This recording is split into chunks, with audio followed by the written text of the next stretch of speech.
Hello, and welcome back to Oolykee Gaming, and welcome back to another episode of Workers and Resources. So at Republic Mode Monday today we have a mountain, yes, industrial complex, and police cars.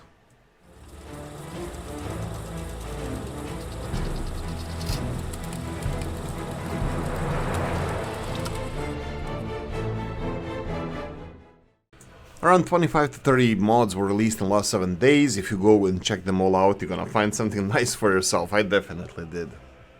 Orchards by Mr. Nolwe. An orchard for growing fruit only works in warm weather, employs 20 workers. This is an interesting one. I have an opinion on this. Great, absolutely fantastic. So you have just an orchard that works during the summertime. Unfortunately, it's going to be drawing people all year round, which actually it should. And then, is it possible, I'm not even sure if it is possible to limit it to, let's say, I don't know, August period or something, so you get the harvest done. Also, suggestions, this is not a criticism, but suggestions. If you put, let's say, fertilizer, that it works, that you double the production or something. I'm not even sure if game mechanics allow that, but, you know, do you want fertilizer or not for a beautiful orchard or not? In this case, for now, we only have it that it works in warm weather, which again makes perfect sense, because this is when your fruits grow and can be maintained. I'm pretty sure that there's not much work that is being done in orchards during the winter, you know, below zero temperatures. You do have trimming the trees, you have fertilizing, you have maintaining the whole area. It's a lot of work, I'm not sure during the winter, so it also makes perfect sense what is implemented here. Okay, can we compare this to anything? Not really. Price-wise, fields, but they're free. You have to have mechanization, and it's producing half a ton of food per day. That would be like 183 tons of fruit per day with maximum productivity, but that depends on your productivity, yada yada yada. Anyway, for more details, link in the description of the video. Medium 1960s School or 60s School by Yachet, sorry for butchering it. Medium 60s School is school gym based on the schools in Slovakia, Bratislava, Nitra, Topolčany, and many other towns. This is in Slovakia. Teachers 45, workers 30, and children 450. Okay, that's an interesting one. That's a huge capacity, actually. It's not a really small school, but like I said, in the communist countries we had 2 school shifts. One of them from 7 in the morning till 1 o'clock in the afternoon, and the other one is from around 1 o'clock until like 7-ish in the afternoon. So the school capacity was like really big compared to the Western countries. So I don't think it's outrageous to be that high, but hey ho. And also we have a gym in a pack. So gym would be classic. Robes and other modders made a couple of these kind of mods where you have a school gym right next to it, and it works like a normal gym, as you can see here. Right, so if we go to the school system, if we go and check the price of this one, so this is a 26,000 ruble school, which looks like it's more than 2 times more expensive than vanilla one. It does have 4 times capacity-ish. Almost 4 times capacity, so it is quite a large capacity. 45 workers, 30 and 45.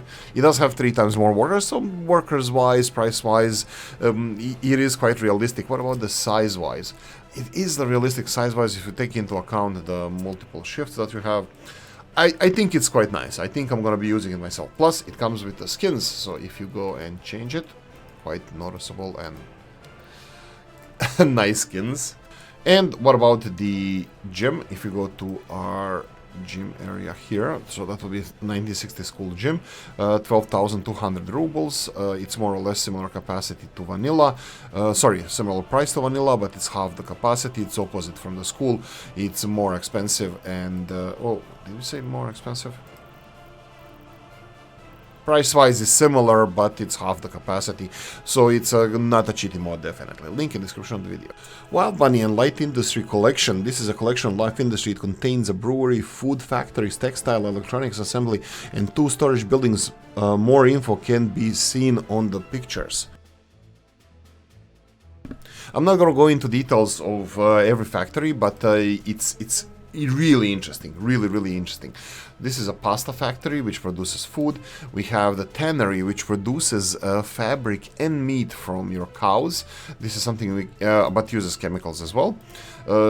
Tannin or thing that you use for tanning the leather.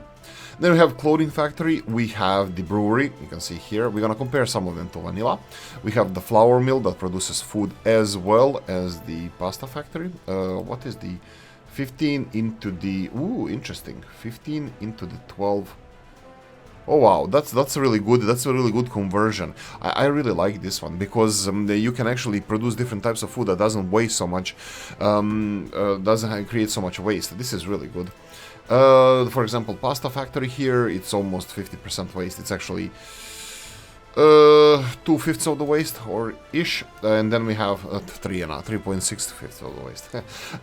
We have the fabric factory over here. It's a little bit on a bigger side that does require oil. That would be polyester factory, oil and chemicals. And then we have the advanced machinery. Wow. Okay. Advanced machinery is creating open source import, and then we have import storage for the rest of them.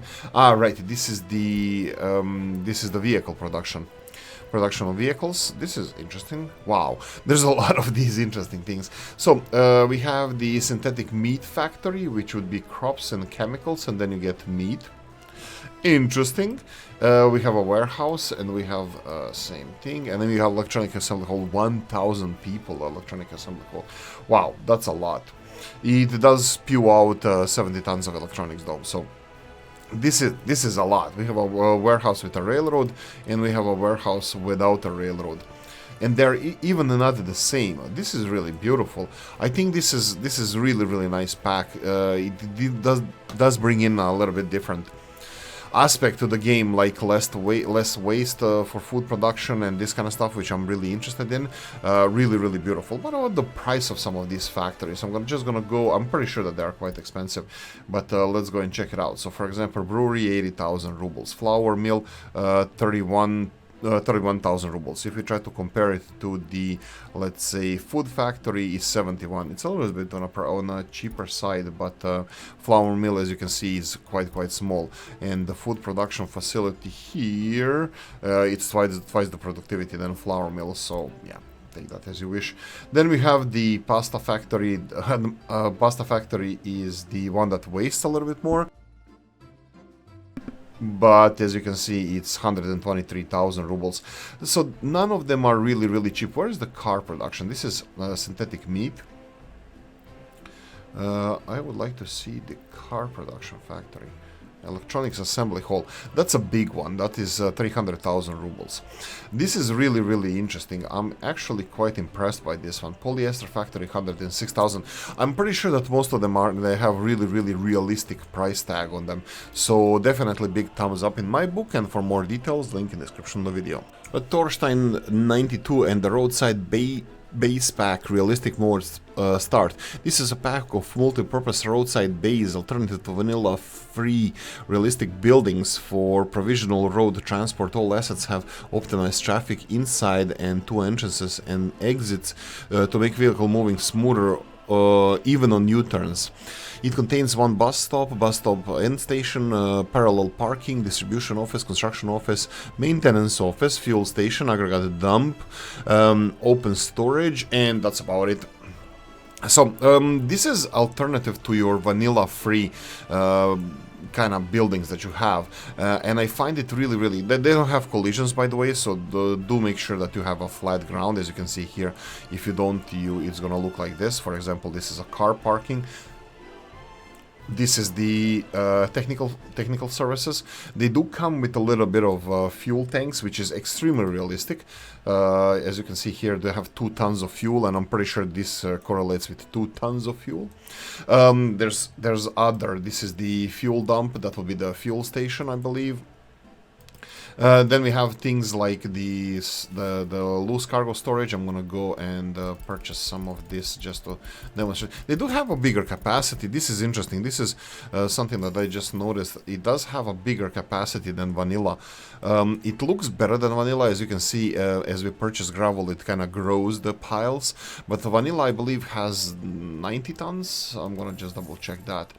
Sorry about that. So we're gonna go and just check the cargo in here. So vanilla has 180. No, I was wrong. It has 180, and this one is the same, 180 tons of gravel. As you can see here, animations are definitely better. This is just better mod than vanilla. I wouldn't use it instead of vanilla. I would use it parallel to vanilla. Also, they have limitations. How many of them can you build, and yada yada yada. All this good stuff. Anyway, they're free. They're not cheaty because they're exactly the same as vanilla, and also capacities are similar if not smaller, so it's definitely not something that you're gonna use for cheating. Anyway, for more details, link in the description of the video. Devil's Tower by Mr. Novel. Devil's Tower is a natural monument located in Black Hills, South Dakota, formed from a long extinct volcano and standing 867 feet or 264 meters from summit to base. It is a natural wonder that draws thousands of tourists every year. Costs nothing to place, a limit 1 per map, this is absolutely great, has no effect on loyalty. For best results, place using landscape editor and blend the edges of the monument into the map terrain. Added visitor center. So yeah, this is the classic Mr. Novo always throws a curveball here, and we don't even understand what's happening. So this is just a building. Just a building or terrain, like somewhere on your map. So it's gonna be just a visual natural wonder. While all the magic happens in a visitor center, Mr. Novo made a lot of visitor centers for other factories or whatever. It's common thing. So your tourists will visit here, but actually they would be going and visit the mountain itself. Absolutely genius idea. So you can place it wherever you want. Ideally it will be closer to the city, and as you can see here, you should be using terrain editor if you want to make it look nice. Building itself is free. Who knew? Nature comes free.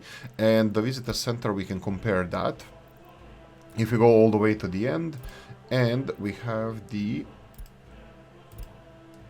Mountain, Devil's Tower for free, and we have Devil's Tower Visitor Center to 3,000 rubles. It's just a small building here, but the idea behind it is absolutely great. So classic Mr. Nobu, link in the description of the video. Z and Acaristan Police. Unfortunately, I don't know why I cannot see this mod. I will do a little bit more experimentation, but unfortunately I had to record this video. I will be using this mod as soon as I can find it. Now, this is the Acaristan Police. This is the other game, so I'm gonna read the description. Currently, this pack includes 2 variants of each Acaristan Police branded vehicles. This mod was inspired by the game Contraband Police. This upload contains 7 different mods in 2 different colors, light blue and dark blue, and of course it's Oolykee's favorite is Buhanka. Unfortunately, I can't see them right now. We're gonna go and inspect that. I'm pretty sure that they are quite realistic. I still didn't run into vehicles that are not realistic in price. If we go to with our ruble purchase and go police cars, we don't see any Acaristan vehicles here or here. We have the blue is Polonaise, and we have more Polonaise vehicles here, and none of these are actually. This is Buhanka, but unfortunately it's not our Buhanka. I might be missing something, so if you guys notice it, please let me know in the comment section. And of course we have here the Western vehicles where we have Fiats, Toyotas, and no Acaristan, Buhankas, no AVI, B1000, F125, IFA, V50. Or M21 or Volgas or Zugs. So unfortunately I can't tell you how they look like. I cannot present it in the video here, but I will definitely be using them as soon as I'm gonna contact the mod maker, and I'm gonna start using it as soon as possible. Anyway, link in the description of the video. NTI and Small City Forge. Small City Forge, there's a description in Russian, I believe, and Small City Forge for an early start. When creating the model, he was inspired by the Smolensk Forge, the oldest serving civil building in the city, built in the first half of the 17th century. It's a small and cheap smelter, well suited for an early start, but cheapness has its price. Low performance, number of workers 5, consumption is 0.5 tons of iron, 2 tons of coal, and production is 0.2 tons of steel.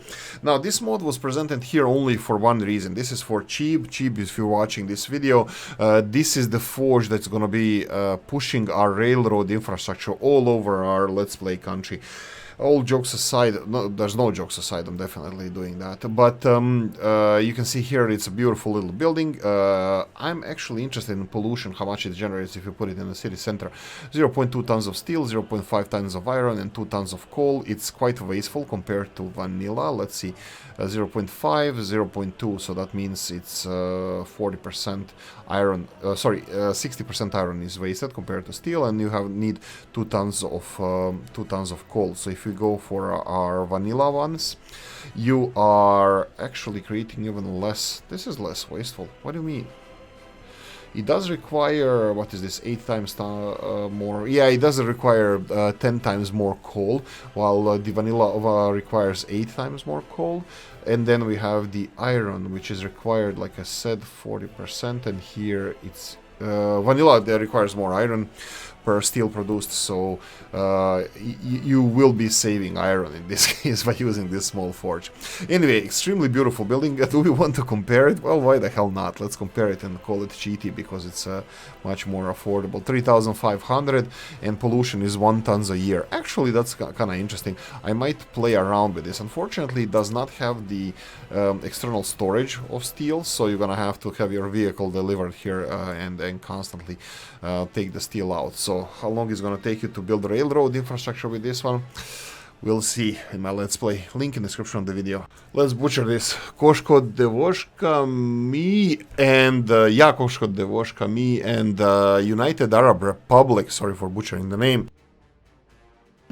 Map of United Arab Republic, Syria and Egypt. This is my first map. I try to make the borders more precise. The Suez Canal is not Egyptian for the scale, for the sake of complexity, but your ships can sail through it. When the update comes out with addition of the Middle East, then I will probably remaster the map in the Middle Eastern terrain. I will make complex maps in terms of borders, geography, and area. Anyway, if you want to read more, you have a link in the description of the video. Now, yes, this is the Sinai Peninsula, let's call it. This is the Suez Canal. I'm gonna start with the to show where the borders are. You can see here that Suez Canal then, I believe, wasn't part of Egypt. It was international mandate or something. Was taken away from Egypt, and you can see here borders are changing often. So you have the Egyptian part that we just demonstrated. We're gonna go to Syrian part. This is the state of Israel, I believe. We have the River Jordan and is it? I think so. And then we have the Damascus over here area and Aleppo to the north. Turkish border is all even further to the north. As you can see here, they are connected by international waters, Egypt and Syria. And now in real life, there was this plan to unite these two, and it was implemented, but only lasted for a few years before it was dismantled, the whole country, and they went each separate ways. Anyway, enough political talk. Let's see how the map looks like. You can see the map of Syria to the top right hand corner. They're bordering Iraq. In this case, for some reason, that's a Soviet country, even though I don't think ever was. And then Egypt itself, south is Sudan, and to the east, to the west is Libya, I believe. And there are Soviet borders. Everything else is Israel, and that would be NATO and NATO border, and Jordan as well. So yeah, so you have this Syrian and Egypt United Arab state. Right, resources. Coal is barely any near the basin of the Nile River, which is quite realistic. Oh, I'm missing Siva. I want Siva. Siva is the little oasis over here that looks so beautiful. I believe that will be one of these.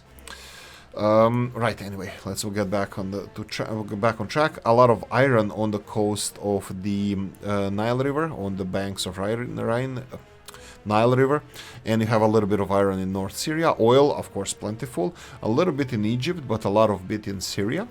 And then you have the uranium ore. The only one is in Egypt here near the Siva. And then you have bauxite again next to the banks of the rivers. That would be the Tigris. I think this is Tigris River, and you have Nile. If I'm making mistakes, sorry about that. Maybe it's Euphrates. I forgot. Let's go with Tigris. Right, that's it. I hope you enjoyed this one. If you did, press the like button. If you didn't, leave a nasty comment in the comment section. Let me know what you think. Like, subscribe, notification bell, ring it. Comment section, hit it. And if you want to support the channel, I have a description of the video. Thanks for watching, guys. See you in the next one. Bye-bye.